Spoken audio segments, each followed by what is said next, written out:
Sa school experience.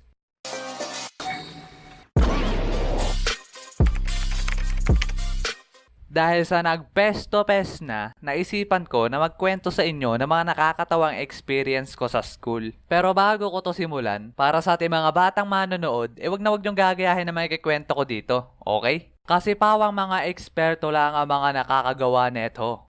Naranasan nyo na bang mag-guidance? Sure ako yung iba dyan ay hindi pa nag-guidance sa buong buhay nila. Pero pagkasama kayo sa mga katulad ko na mangilang-ilang beses na nag-guidance dahil sa mga di ka nais-nais na dahilan.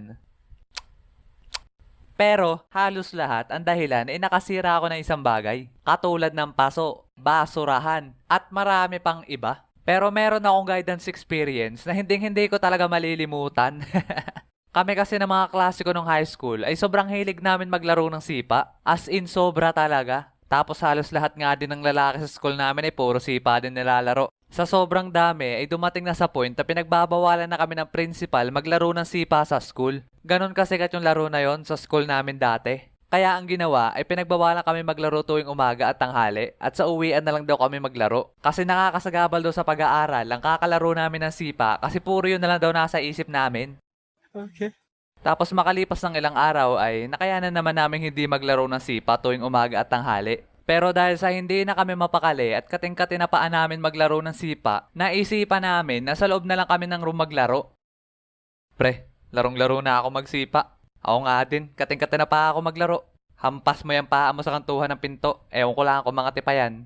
Kung sa mukha mo ihampas ko tong paa ko.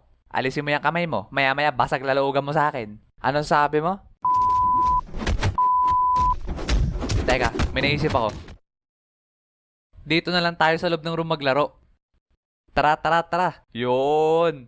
Kaming apat lang nasa room noon kasi lunch break. Kaya perfect timing sa amin magsipa noon sa loob ng room. Hanggang sa naging araw-araw na namin ginagawa yon, ang magsipa sa room sa tuwing tanghali. At buti sana kung matinong sipa ang laro namin ginagawa. Kaso hindi. Ang ginagawa kasi namin, nilalakasan namin yung huling sipa para bumording ng mabilis sa kisame. Nang sa ganun, hindi basta-basta mapipick up nun taya.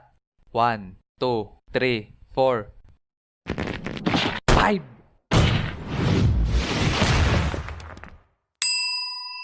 Hehehe.